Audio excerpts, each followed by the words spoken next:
Causas de consulta en general de los pacientes, yo creo que pues, todos lo hemos tenido en algún momento, o bueno, todos los pacientes siempre nos preguntan si el ojo rojo. El ojo rojo pues puede acompañarse de estar solo o acompañarse de cualquier otra sintomatología ocular. Usualmente el ojo rojo es un indicativo de alguna patología ocular, aunque no necesariamente acompaña al dolor.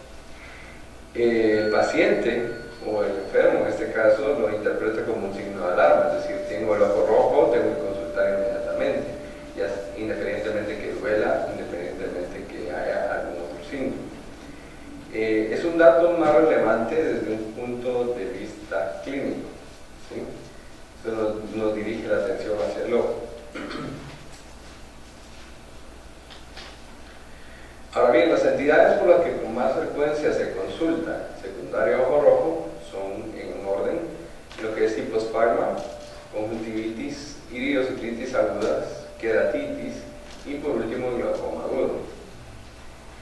En cuanto a incidencia, pues si vemos el cuadro es bastante repetible en todos, la conjuntivitis siendo la más frecuente, que es una de las patologías más frecuentes, seguido por la iritis, la queratitis y finalmente el glaucoma agudo, que este suele ser una patología muy rara, no se ve muy comúnmente en todos los pacientes que tengan ojo rojo y bueno, usualmente se acompaña de un dolor bastante intenso, es decir, el ojo rojo ahí no sería el único problema. Como podemos ver, la conjuntivitis en sí varía, sus síntomas tienen comienzo gradual entre la conjuntivitis y la iritis, y la queratitis y el glaucoma agudo en sí tienen un comienzo súbito, bastante intenso y pues que hace que el paciente consulte rápidamente. Pasándolo, tenemos el hiposparma. Esto se da muy frecuente en la población guatemalteca. Usualmente consultan por el ojo rojo, que resulta ser una hemorragia, para usar su otro nombre, es una hemorragia subconjuntival. Esto usualmente es frecuente en pacientes que son flotadores, ¿sí? O que por ejemplo tienen hipertensión mal controlada. Usualmente tienen los vasos muy frágiles y se rompen con facilidad. Cuando me refiero a flotadores son aquellos pacientes que tienen alergias o trabajan en climas muy fríos o muy cálidos o con ciertos alérgenos que pueden provocar que se froten constantemente el ojo. Esta no se acompaña de dolor y tampoco va a tener una alteración visual, es decir, el paciente va a ver excelente, pero va a preocuparse lógicamente porque ve su ojo muy rojo y que no se quita. En ocasiones y muy rara vez puede acompañarse con sensación de cuerpo extraño, es decir, el paciente se va a quejar de sensación de anemia en el ojo, que esto es más usual con los flotadores, pero esta, a menos que sea una gran cantidad de sangre debajo de la conjuntiva, pues usualmente desaparece a los 15 días y no suele requerir tratamiento, salvo que el paciente tenga alguna molestia como sensación de cuerpo extraño. Pero, por ejemplo, lo que sucede muchas veces es que el paciente ve que tiene el ojo rojo, en este caso que tiene sangre, y lo primero que hace es consultar a la farmacia, donde él, lógicamente, el dependiente de la farmacia le vende cualquier cosa. Le venden antibióticos, les venden esteroides, les venden antialérgicos, muchas veces sin indicación. Y por consiguiente lleva más síntomas en el paciente, inclusive a producir enfermedades como el glaucoma. Si el glaucoma pues una enfermedad provocada por esteroides en nuestra población. Siguiendo con las causas de ojo rojo, tenemos la conjuntivitis. Más que todo aquí donde vamos a ver el enrojecimiento directamente va a ser en los tarsos conjuntivales, es decir, en la conjuntiva debajo de los párpados y por debajo directamente de los párpados. No se va a ver en el área normalmente blanca de la esclera que queda expuesta, que es no es lo que normalmente podemos evaluar a simple vista. Esta es una etiología múltiple, ¿sí? Hay conjuntivitis bacterianas, conjuntivitis virales, conjuntivitis alérgicas, hay conjuntivitis por químicos, que pueden provocarlo casi cualquier patología. Hay traumáticas asimismo. Una de ellas es la oftalmomiasis. Esta no es muy frecuente, usualmente se asocia con pacientes con baja calidad de vida, o sea, es decir, higiene, o en lugares donde precisamente no hay facilidades para una buena alimentación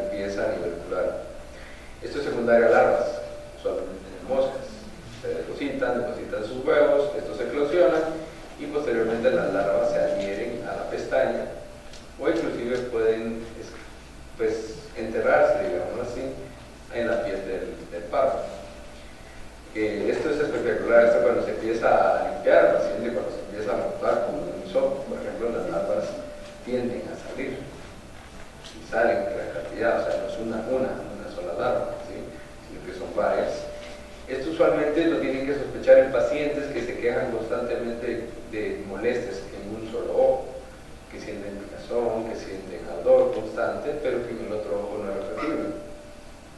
Y puede tener inclusive secreciones mucosas.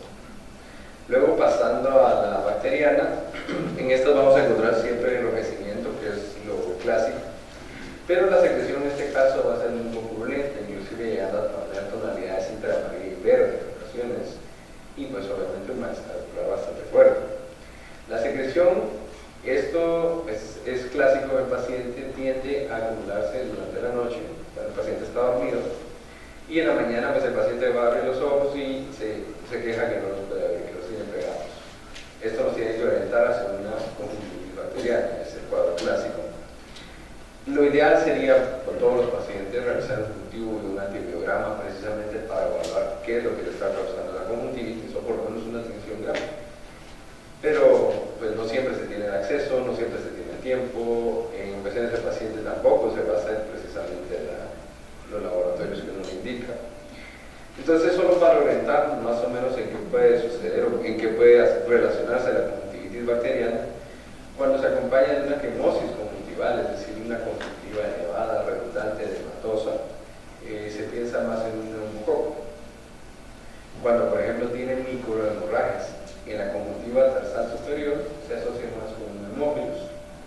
Y cuando hay presencia de membranas o pseudomembranas en el tarso del párpado, se suele asociar con difteria o con conjuntivitis estreptocócicas. Estas membranas inclusive reciben su propio nombre, son una conjuntivitis lignosa. Lignosa del verbo de leña, tiene un aspecto como de corteza y están bien adheridas a lo que es el borde del tarso. Inclusive precisamente hay que pelarlas para poder tratar la conjuntivitis, porque si no, solo se coloca antibiótico y el antibiótico nunca llega a donde tiene que ir por la misma placa que tiene sobre el tarso. Pasando a lo que es la conjuntivitis viral, este es similar a la bacteriana, salvo que no tiene una secreción purulenta al inicio y lógicamente por ende el paciente no se va a quejar que amanece pegado a los ojos. Si hay lagrimeo y si hay una secreción mucosa pero de color blanca, y lo que sucede es que estas tienden a sobreinfectarse, es decir, el paciente empieza con una conjuntivitis viral y a los días empieza el cambio en la secreción y pasa a ser muy purulenta, pero eso es porque se sobreinfectó. Normalmente el paciente, como se está tocando, se está limpiando las secreciones, el mismo se infecta la manipulación del ojo. Usualmente, y lo que se recomienda es cuando vemos estos pacientes, cuando son unas conjuntivitis muy llamativas, muy inflamadas, lo que recomendamos es buscar en el área preauricular adenopatías, porque esto sí suele pasar, pero es muy raro, sobre todo en pacientes que las tienen a repetición, y se ve más en las víricas. Por último, esto es muy frecuente en nuestro país por el clima, por la altura, por los trabajos, la misma susceptibilidad de las personas, inclusive en niños. Las conjuntivitis alérgicas, estas son crónicas, son recurrentes, es decir, el paciente llega hoy, le tratamos una conjuntivitis alérgica, llega al mes, le tratamos una conjuntivitis alérgica, llega así, mes con mes. Usualmente son tratamientos largos, extensos, como antialérgicos tópicos. Inclusive muchas veces se requiere consultar o ir de la mano con un alergólogo, porque el paciente es muy sensible y por eso es que tiende a recurrir. Usualmente se trata inadecuadamente. ¿Por qué? Porque se confunde con una conjuntivitis bacteriana o una vírica y le dan antibiótico o le dan cualquier otro tratamiento. El paciente tiene una fotofobia y tiene molestias constantes. Y bueno, si alcanzan a ver aquí, todo esto es borde, este es el tarso del párpado superior y este es el área limbal, ¿sí?, del mismo ojo. La conjuntivitis alérgica, ya sea si es muy frecuente, tiende a causar la aparición de estas papilas, ¿sí? Prácticamente esto funciona como un papel de lija. Cada vez que parpadea el paciente, se iconosó de eso raspa por su córnea y por ende todas las molestias. Y si ya es una conjuntivitis alérgica que nunca ha sido bien tratada, puede llegar a provocar la aparición de nódulos a nivel del limbo del paciente. Y estos son nódulos elevados que a su vez causan daños corneales, causan invasión de vasos de la conjuntiva hacia la córnea y van a causar cicatrices. Luego pasamos a lo que es la iridociclitis aguda. Aquí hay hiperemia ocular también.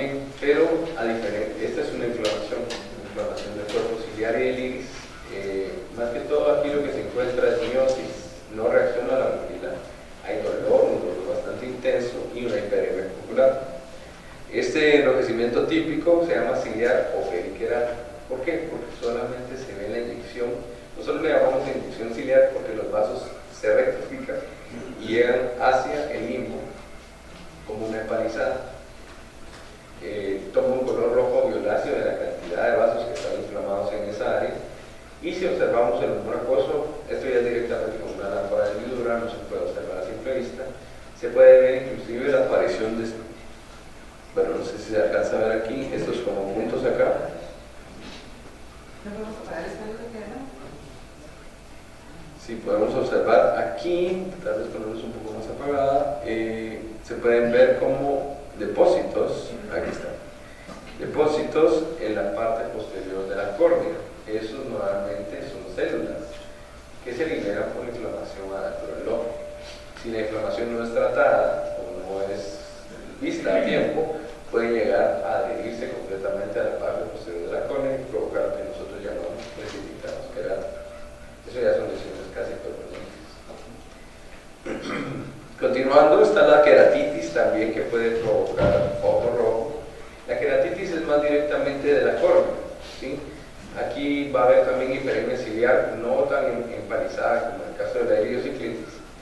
Va a haber dolor y, bueno, si está involucrada la urea o no, en ciertos casos puede haber una leishmaniasis. No es tan frecuente que esto suceda. Esto se da por una lesión corneal. Hay de varias clases: una queratitis traumática, una queratitis secundaria bajo seco, queratitis por cuerpos extraños, ¿sí? Por pacientes que, por ejemplo, incluso cuando trabajan con plásticos, un trozo de plástico que se adhiera al tarso causa un efecto de lija también contra la córnea. Muchas veces cuando los teñimos llegan con la córnea prácticamente el epitelio completamente rayado, por decirlo así, secundario del mismo objeto. La más común que se encuentra en nuestro medio es la queratitis herpética, ¿sí? Pues como su nombre lo indica, es secundaria de herpes.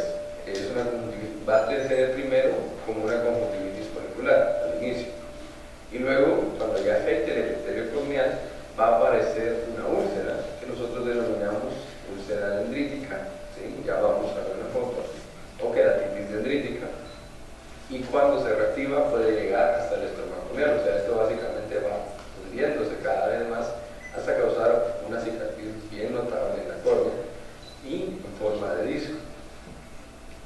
Esta es la queratitis herpética. Esta es como la fase, esta es cuando suele haber una infección por herpes, ¿sí? Se llama dendrita porque todo esto es pues la forma dendroide que tiene la úlcera, ¿sí? Conforme avance el problema, si no se trata en el momento, o si por ejemplo vuelve a reactivarse, usualmente ya no adopta esta forma, sino que completa un círculo y forma una úlcera geográfica, ¿sí? Es un área completamente extenta del epitelio corneal, inclusive puede llegar al estroma y causar la aparición de cicatrices estromales. Cuando hay cicatrices estromales, el problema es que estas ya no se quitan. Media vez el estroma está tocado, media vez el epitelio también está tocado y la córnea está afectada. Es decir, aquí la única respuesta sería hacer un trasplante corneal. Pasando a ojo doloroso, que es otro síntoma que los pacientes usualmente llegan con esto, es el paciente siempre se va a llevar por el dolor. Si el paciente no siente dolor en cualquier especialidad, pues nunca va a consultar. Cuando siente dolor ya se preocupa y por ende consulta. Fundamentalmente hay ciertas patologías que se asocian más con dolor que otras. En estos casos está el orzuelo, la dacrocititis aguda, la dacreadenitis, la celulitis orbitaria, la escleritis y la episcleritis, el glaucoma y la hidroxiclitis aguda. Hago una aclaración aquí: el glaucoma usualmente no se asocia con dolor, ¿sí? Es una enfermedad indolora. El glaucoma es, lo decimos, el asesino silencioso de la visión, precisamente porque no tiene dolor, no da síntomas, el paciente mira 20, la centra, pero en la periferia está completamente perdida y eventualmente la deja ciega. Pero puede haber dolor cuando es un glaucoma de tipo agudo. Pasando al orzuelo, al inicio, cuando recién empieza el orzuelo, da una dificultad diagnóstica. ¿Por qué? Porque todo el párpado está inflamado, no está definida el área precisamente donde está la glándula que se inflama. Puede ser de las glándulas anteriores o externas o posteriores e internas. Las glándulas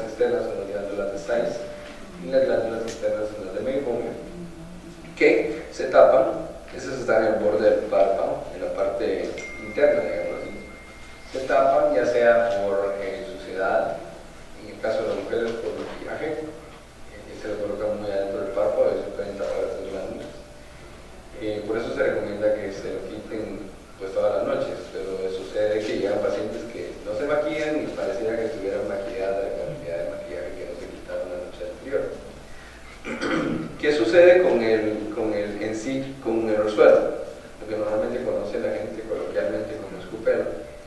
Esta es una glándula que está enquistada, ¿sí? Es decir, lo que nosotros queremos es drenarla. Usualmente al inicio lo tratamos con calor, y como cualquier inflamación se coloca calor y se hace un masaje sobre el área para estimular la apertura de la glándula y que salga el material contenido. Pero por ejemplo a veces lo tienen por 2 o 3 meses, entonces esta glándula ya se enquistó. Cuando se enquistó pasa a ser conocida como chalación. Y lamentablemente cuando ya es un chalación ya no hay una opción, pues digamos así, con medios físicos, con antibióticos o con antiinflamatorios. Y es directamente una cirugía, en la cual es una cirugía menor, la verdad, pero lo cual se hace es revertir el párpado y a través del tarso realizar un corte y drenar todo el contenido de la cápsula de esa glándula.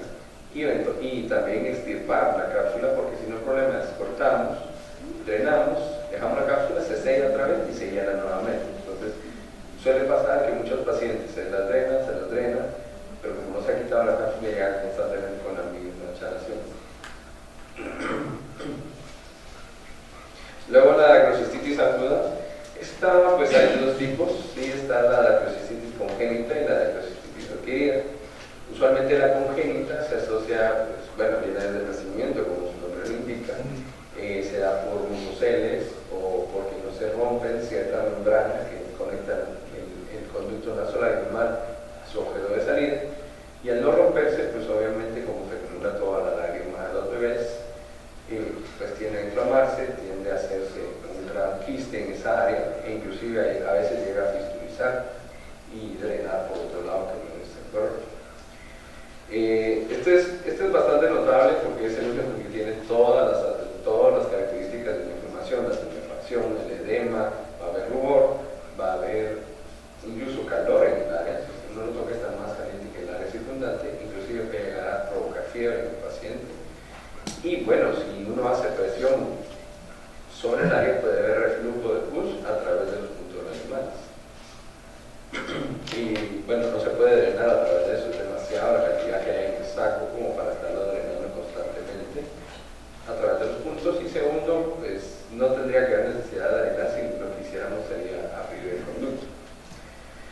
Hay que pensarlo usualmente en pacientes que tienen conjuntivitis a repetición o subagudas, sobre todo los recién nacidos, ¿sí? Usualmente lo que tienen se les infecta constantemente un ojito nada más. Un ojito rojo, el otro normal, un ojito con casquita, el otro normal, un ojo con secreciones, cuando llora, el otro normal. Pensar siempre en una obstrucción de vía lagrimal. Y en esos casos, cuando vemos a un paciente así, ya sea niño o sea adulto, por favor, yendo inmediato para poder drenar esa área y realizar un sondaje en el caso de los niños, o en los adultos pues realizar una conjuntivodacrocistostomía. Se hace un agujero básicamente conectando el ojo directamente en el área acá hacia la nariz. Este es un ejemplo, ¿sí? Aquí ya es un poco más crónico, ¿verdad? Esta es una dacrocistitis, no es tan aguda, pero podemos ver cómo se puede llegar a formar el quiste, ¿verdad? Toda el área de drenaje, los puntos lagrimales estarían por acá, y el saco lagrimal que está completamente engrosado, que está protrudiendo hacia la parte externa. Luego tenemos la escleritis y la epiescleritis. Usualmente se asocia con enrojecimientos locales, ¿sí? Uno los puede ver, están bien definidos, bien delimitados. Hay una diferencia entre epiescleritis y escleritis, obviamente. La escleritis suele ser más grave y suele requerir un tratamiento más agresivo, porque puede llegar inclusive a perder el globo ocular al paciente, no se trataba bien. La epiescleritis en sí es una presentación aguda con una hiperemia conjuntival, ya les voy a mostrar una fotografía para diferenciarlas. Está bien localizada, usualmente puede tener un nódulo, en este caso es una epiescleritis nodular, más o menos el número es de 2 a 3 milímetros, es de tono rojo brillante. A veces el paciente puede tener dolor moderado o intenso, parpadear, sobre todo se queja de eso. A veces el paciente simplemente tiene la inflamación y no lo ha dado cuenta, y este dolor no es irradiado y puede presentar lagrimeos. Usualmente las mujeres son las más afectadas entre los 30 a 40 años, y solo el 30% de los casos pueden saberse por qué se provocó.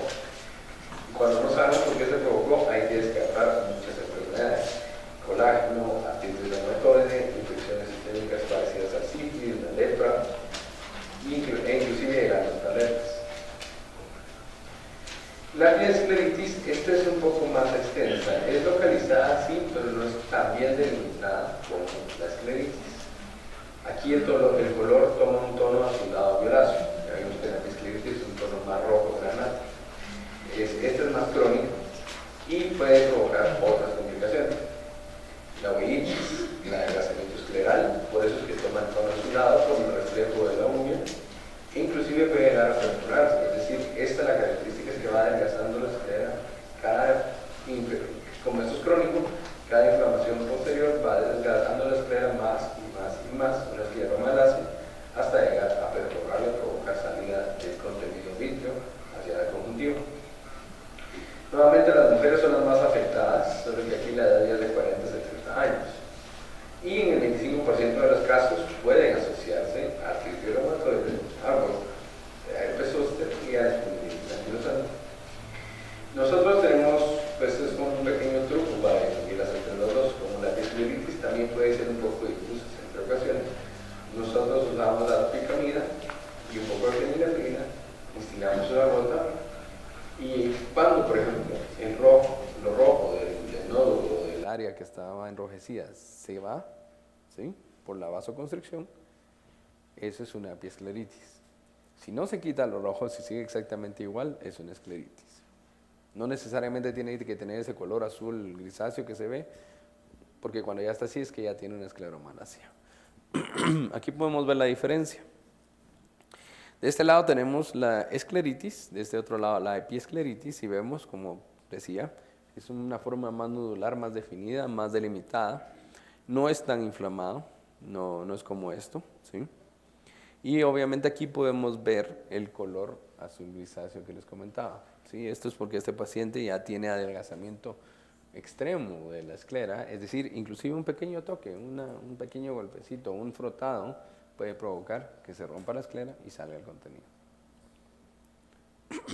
Luego pasamos, esto es muy común ahora, todos los pacientes tienen hipertensión, todos los pacientes tienen diabetes. Lamentablemente en Guatemala, o al menos así sucede con nosotros, cuando les preguntamos, no son diabéticos y no tienen hipertensión, se sienten bien y solo sus familiares o sus amigos tienen diabetes. Y cuando uno los manda a hacerse las pruebas, resulta que tienen, pues, la glicemia en 300, 400, 500, y esto es solo porque los mandamos a hacer los preoperatorios. Entonces, con ellos sí hay que ser un poco cuidadosos.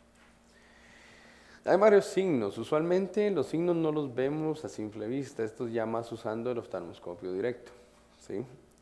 Hay cambios en las arterias retinianas, aumentan su calibre, aumentan su tortuosidad.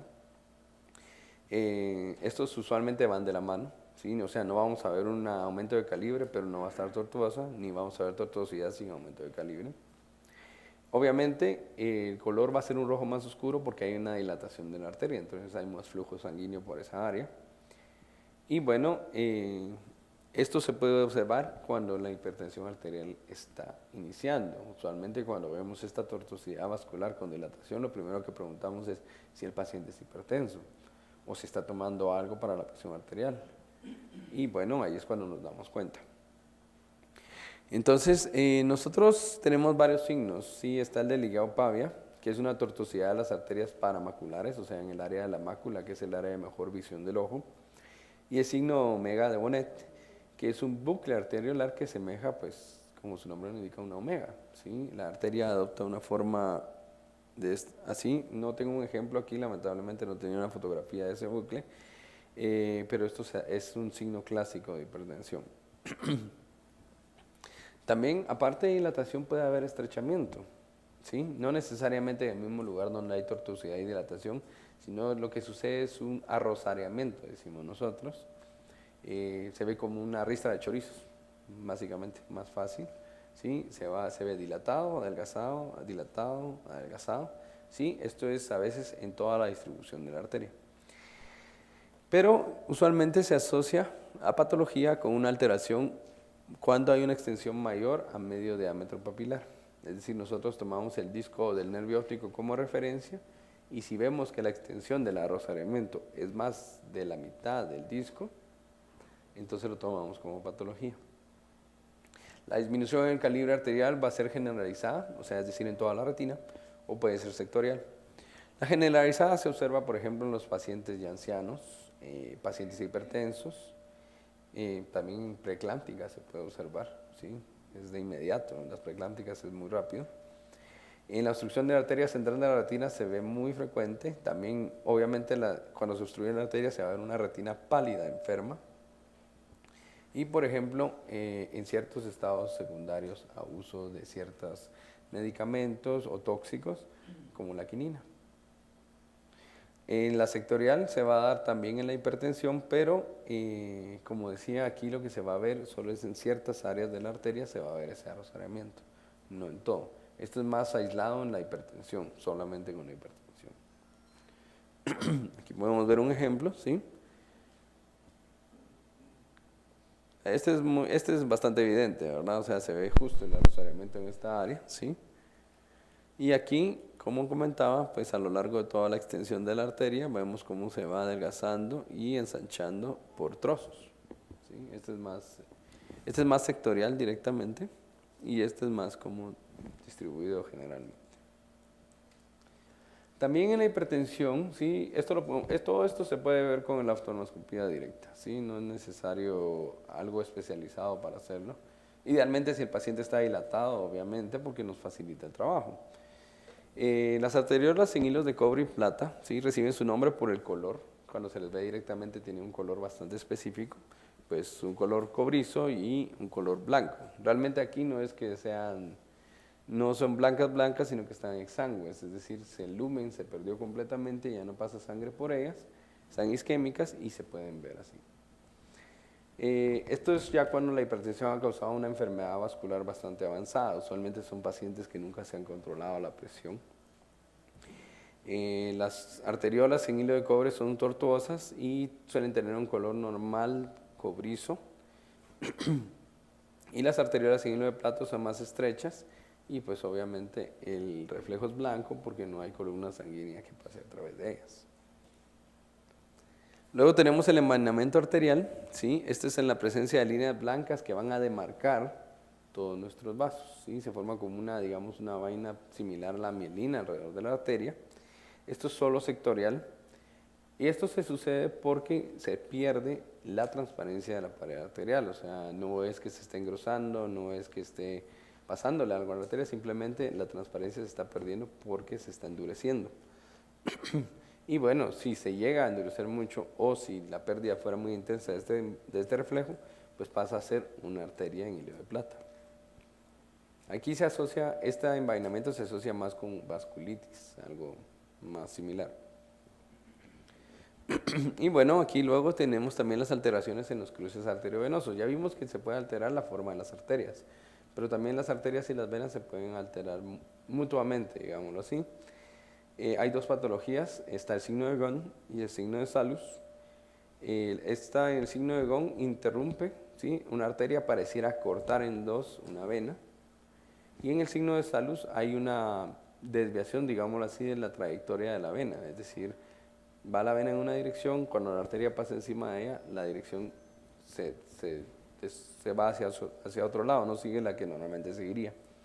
Adopta como una forma de bayoneta casi. Ahorita vamos a ver un ejemplo.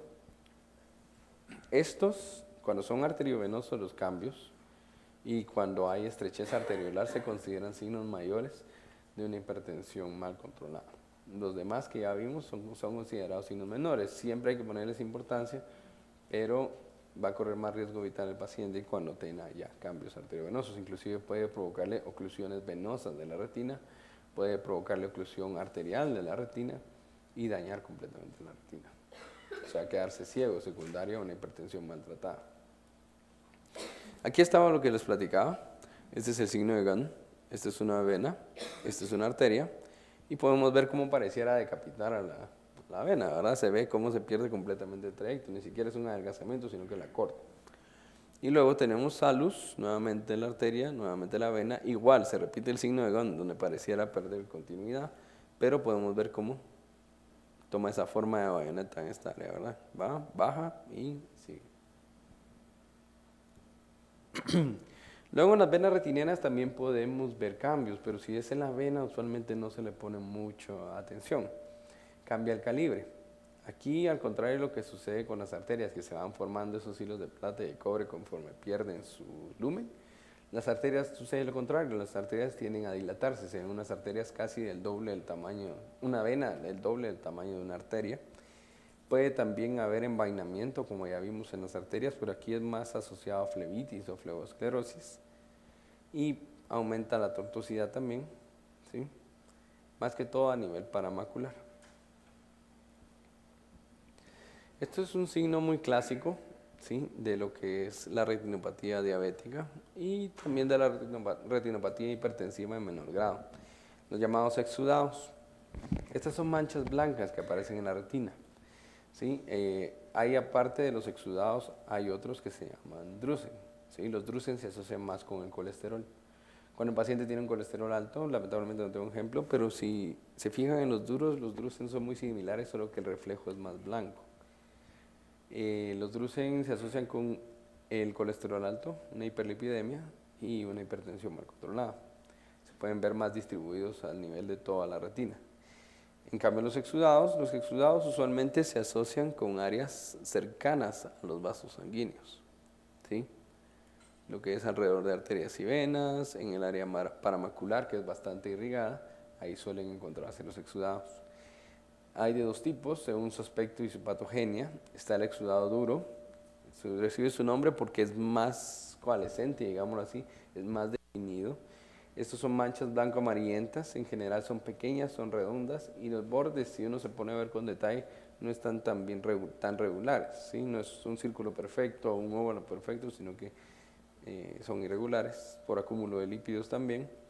Estas están en la capa plexiforme externa de la retina, ¿sí?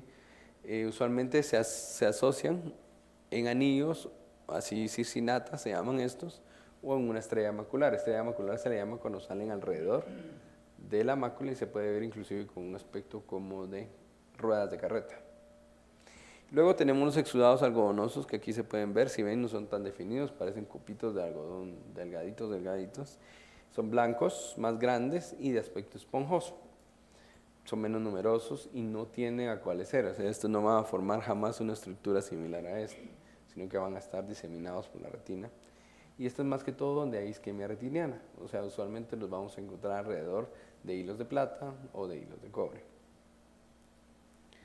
También ya en pacientes con una diabetes avanzada, con una hipertensión avanzada, que tenga disminución de los lúmenes o que tenga isquemia retiniana, vamos a tener neovascularización. La neovascularización es natural del cuerpo, es normal en los bebés. Ahí es cuando se forma la irrigación de la retina. Por eso es cuando hay fetos que se exponen a oxígeno o, por ejemplo, que están en incubadoras mucho tiempo, pueden desarrollar la retinopatía del prematuro. Por lo mismo que la retina, al no sentir que está isquémica porque tiene bastante oxígeno, deja de producir vasos sanguíneos y cuando ya le quitan el oxígeno pueden producirle aparición de neovasos, pero el problema es que estos vasos nuevos son de mala calidad y se rompen fácilmente, provocan hemorragias, provocan desprendimientos de retina y en general pues no son de utilidad para el ojo. Entonces, como decía, respecto a una isquemia retiniana, son de aspecto delicado. Si uno los compara con los vasos normales de la retina, se ven inclusive más delgaditos, inclusive uno puede percibir lo frágiles que son. Es un curso bien tortuoso, ¿sí? Son fácilmente distinguibles. La barrera hematorretiniana está alterada, por lo tanto puede haber salida de lípidos, puede haber salida de suero directamente de exudado y sangre inclusive cuando se rompe, ¿sí? Estos pueden estar dentro de la retina, alrededor de la retina, dentro del vitrio inclusive, pasando de la retina hacia el vitrio y epipapilares alrededor del nervio óptico. Luego, y finalmente, en este tipo de enfermedades como la hipertensión y la diabetes, podemos llegar a tener un desprendimiento de retina. Aquí hay de dos tipos. El exudativo, que es por trasudado básicamente de las arterias y las venas por la presión alta. ¿Sí? Es un líquido ceroso básicamente que lo que hace es empujar y desprender la retina de la coroides. La coroides es la capa vascular del ojo y se separa por todo ese líquido que se va acumulando. Entonces son desprendimientos extensos, no son delimitados porque dependiendo de la posición donde se den y de la posición del paciente, incluso pueden funcionar como cuando uno coloca agua entre dos capas, va separando conforme va bajando el líquido. ¿sí? Va separando cada capa. Puede llegar a provocar un desprendimiento total de retina, inclusive si no se trata y se drena a tiempo. Esto hay que operar. El desprendimiento de retina no se regresa solito, no tiene una solución fácil, sino esto es entrar y operar. Al igual que en la diabetes, excepto que en la diabetes la patología es distinta.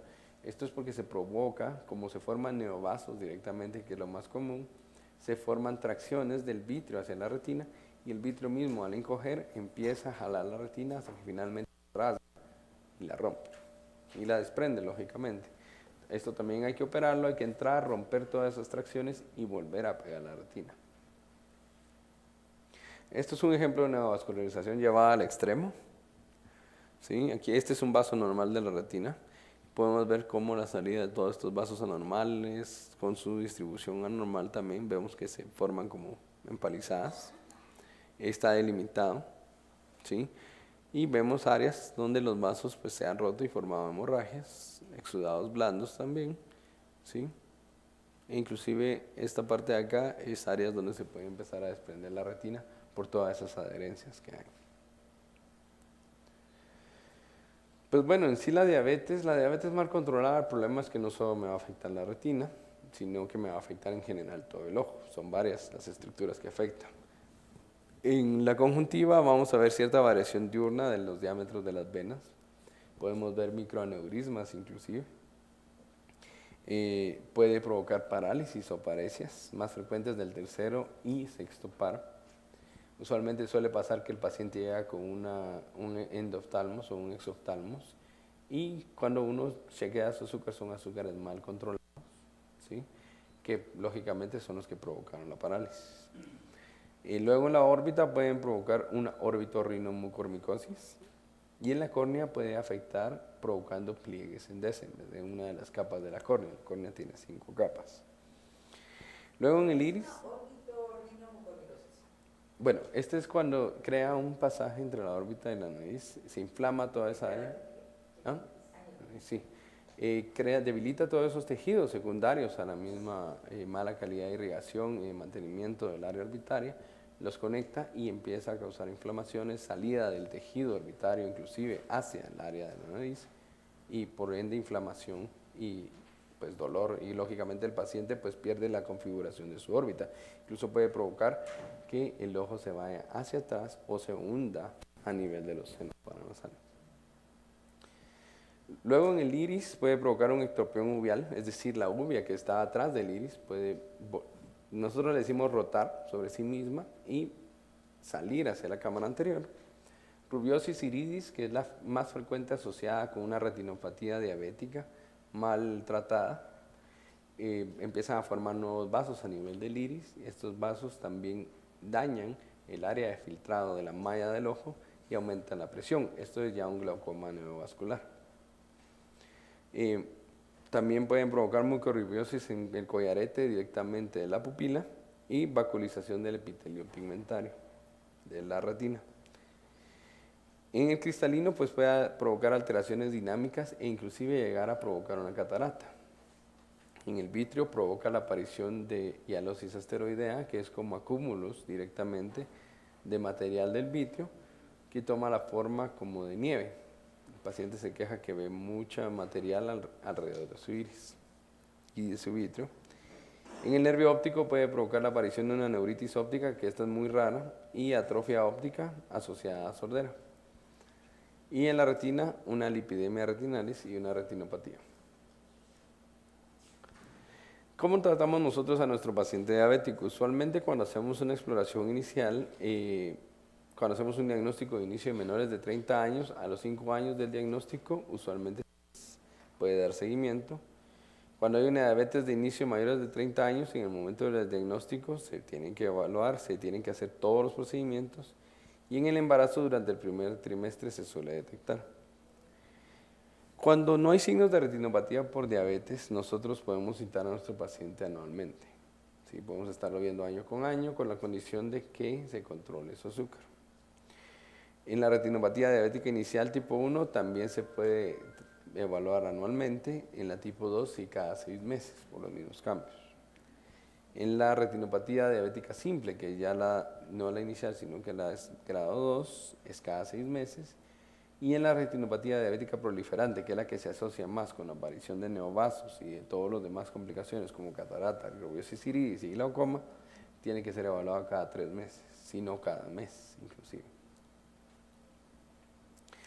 Luego pasamos a lo que es el área del trauma ocular. Yo sé que suena como un poco improbable, pero siempre se tiene que evaluar el ojo lesionado, ¿sí?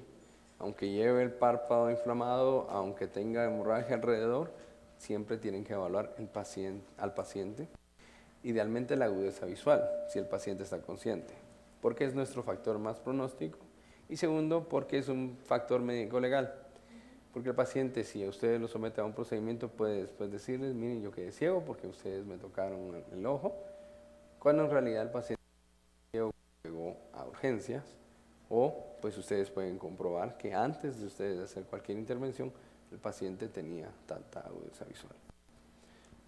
Puede hacerse inclusive un campo visual por confrontación, esto lo hacemos sentándonos enfrente de nuestro paciente, comprobando con las manos hasta dónde llega su campo visual periférico.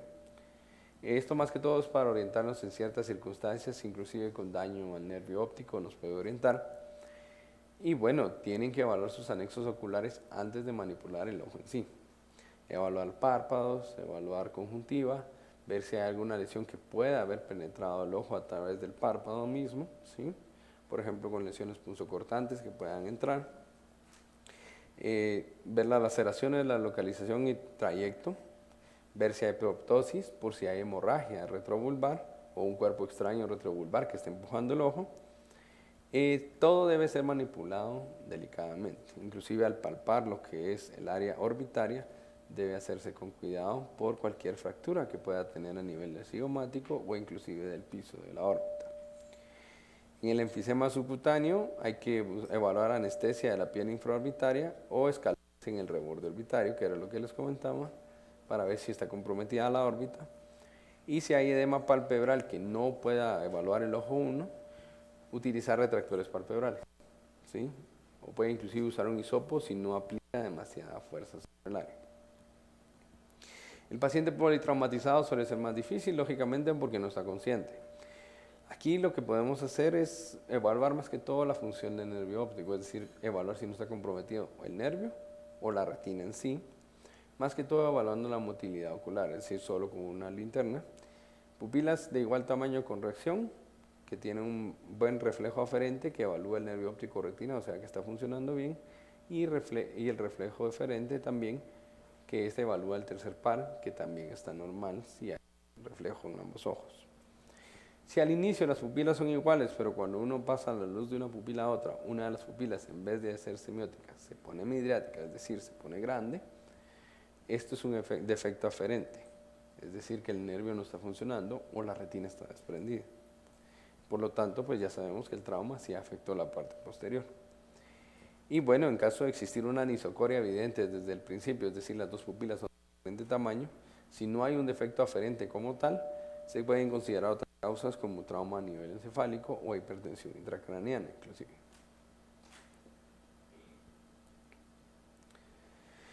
Bueno, hay de todo tipo de traumas. Realmente trauma abarca cualquier cuerpo extraño, cualquier situación que llegue al ojo y que lo lastime.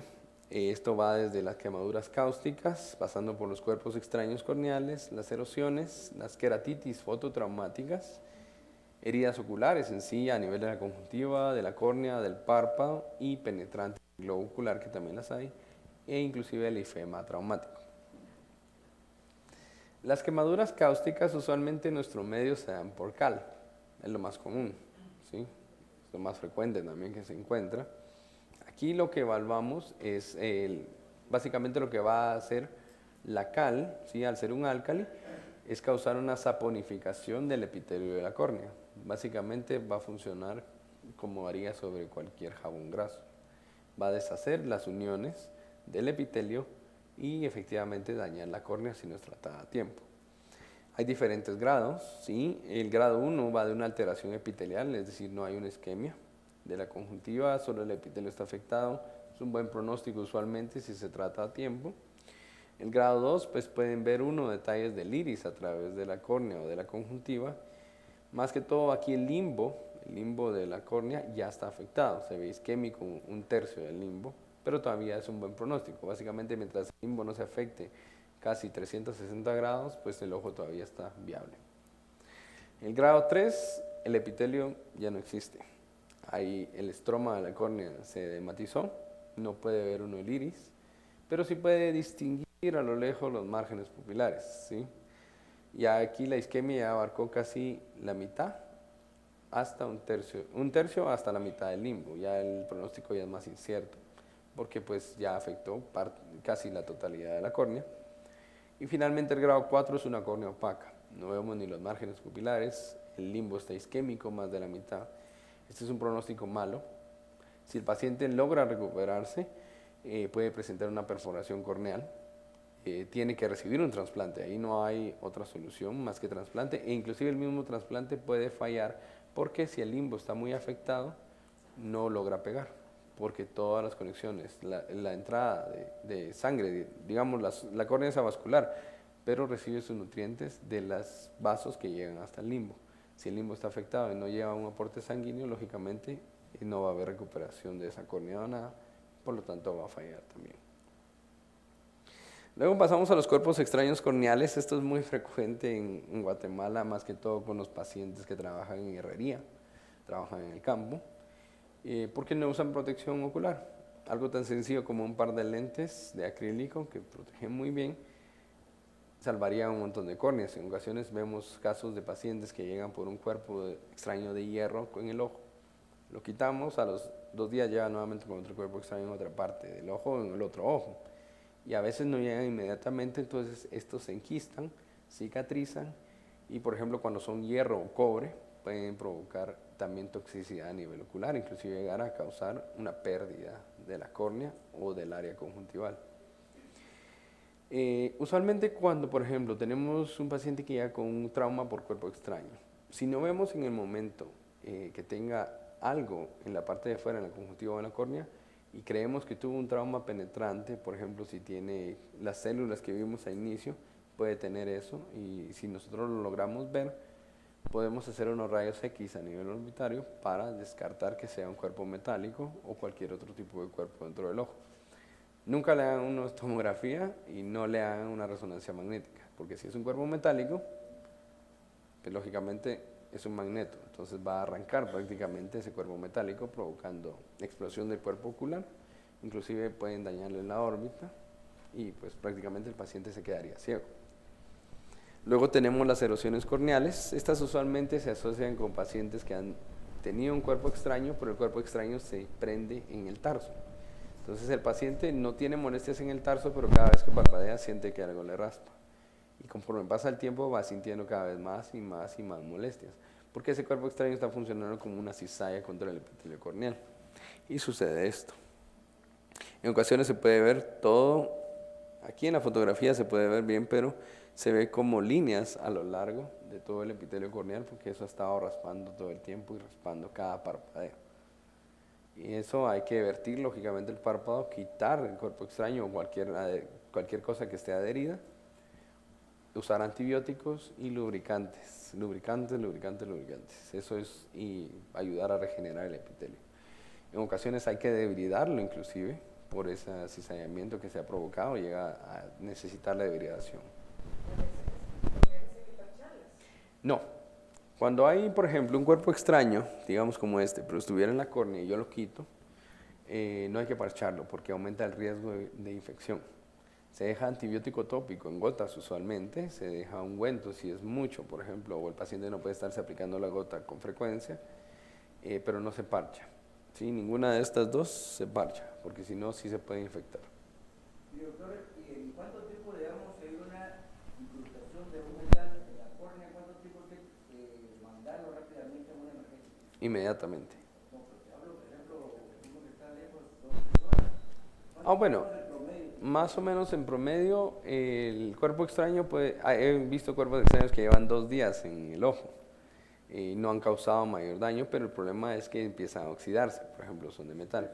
Entonces, eso requiere un raspado mayor. Pero, por ejemplo, si tuviera cuerpo extraño en estos momentos y se toma 5 horas en venir a la capital, por suponerlo así. En esas 5 horas pues solo se retira el cuerpo extraño y usualmente no hay tanta secuela. Pero si ya lleva 3 días, 4 días, ya va a ser mayor. Probablemente no va a ser en un retiro que salga el cuerpo extraño. A veces hay que, como le comentaba, hay que raspar alrededor y ocasionalmente puede quedar muy adelgazada la córnea. Entonces puede aparecer leucomas o cicatrices corneales. Correcto. Ahora, ahí solo lo que se deja es, gracias.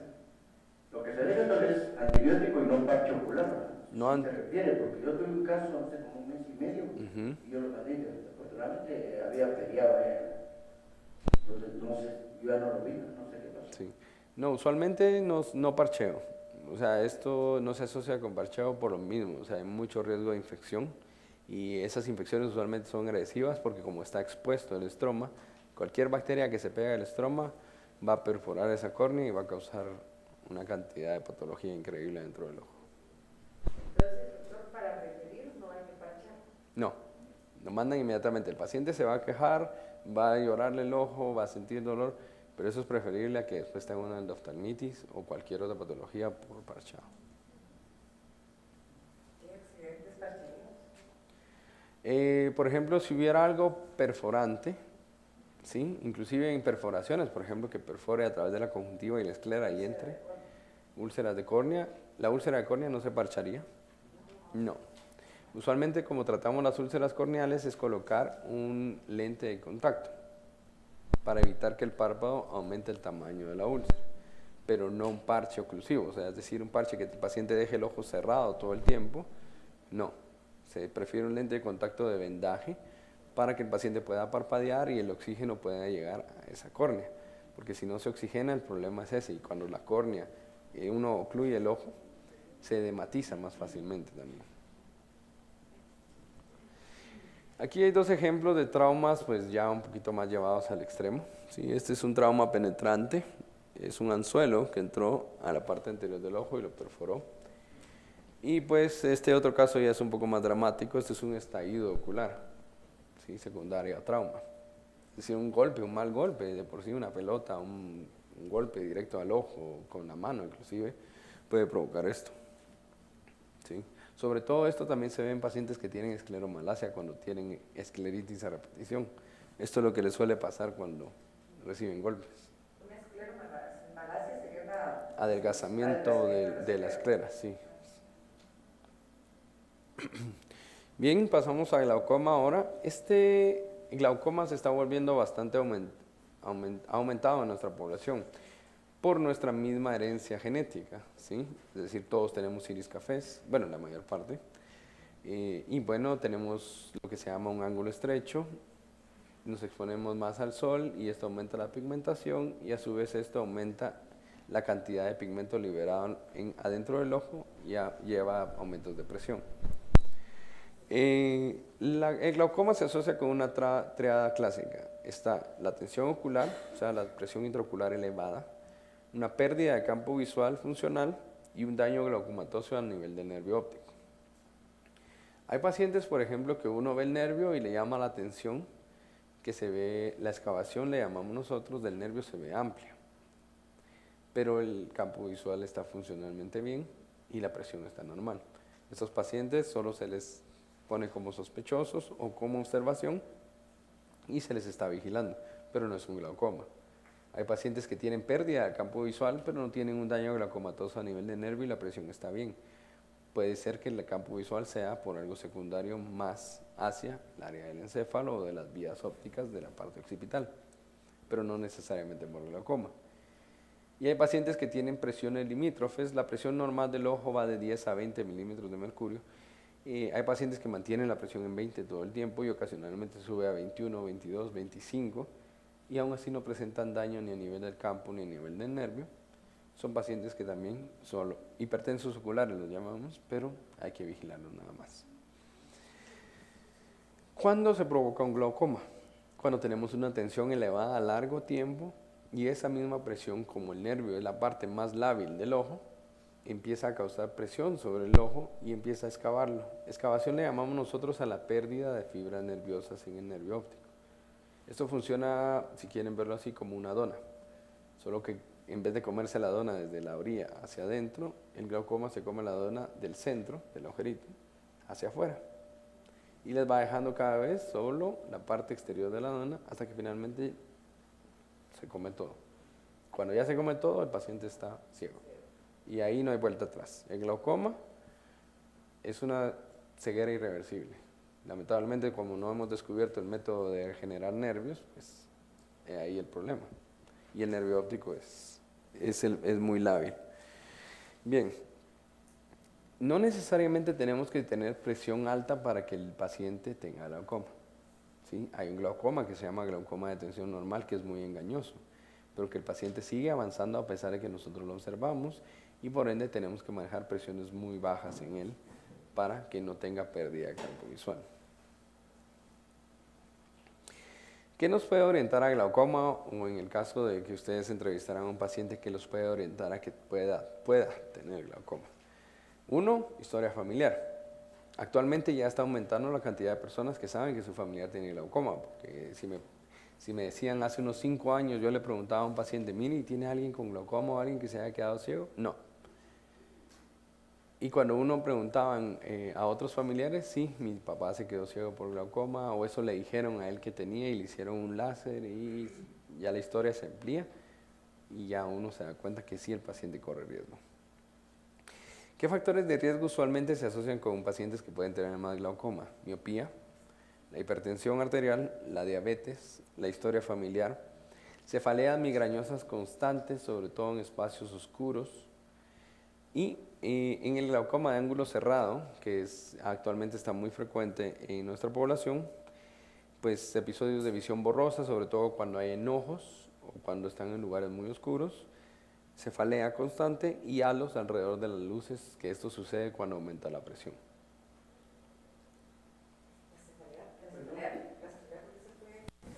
Más que todo es un dolor referido, no es directamente cefalea como tal. Es un dolor referido. El paciente es un dolor tan intenso que se refiere a través de toda esta área, ¿sí?, hacia la parte posterior. Pero el paciente lo asocia, mire doctor, tengo una migraña, que no puedo estar acostado ni en la luz porque me duele el ojo. Otra causa de que te hizo falta fueron 2 cosas. El colesterol elevado también te lo puede dar, y un trauma ocular. Y ahí todos correcto.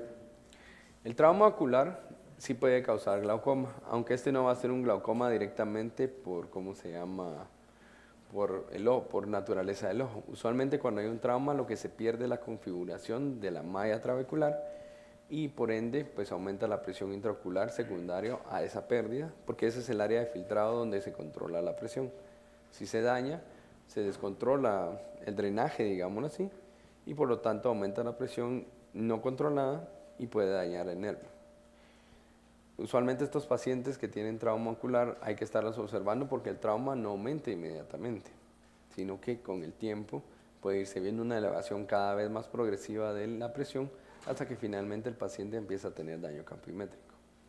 También hay glaucoma que lo provoca la diabetes, es un glaucoma de tipo neovascular. Usualmente es en pacientes mal controlados que tienen una retinopatía diabética avanzada. Los vasos nuevos que salen a nivel del iris, la rubiosis iridis que mencionamos, tapan esta malla también, aumenta la presión, y usualmente estos pacientes no responden a ningún tratamiento tópico y hay que operarlo. Este es un glaucoma bastante agresivo, se llama glaucoma de los 90 días, porque usualmente pasa a los 90 días de que tuvo algún evento isquémico o proliferativo a nivel de la retina, ya sea porque se ocluyó una vena o porque tiene una retinopatía diabética que avanzó rápidamente. Actualmente contamos con una amplia gama de tratamientos para el glaucoma, ¿sí? Hay de todo para todos, literalmente, ¿sí? Pacientes que sean, por ejemplo, que tengan problemas cardíacos, no usamos ciertos medicamentos. Pacientes que tienden a hacer uveitis a repetición, no usamos otros medicamentos. Pero en general, el tratamiento de glaucoma lo hacemos crecientemente. Empezamos usualmente con un medicamento, después con 2, después con 3. A veces llegamos a 4, pero usualmente ya en esos momentos se pasa a operar al paciente. Todo esto se hace con el fin de evitar que se pierda un campo visual. Bueno, muchas gracias por su atención y feliz noche.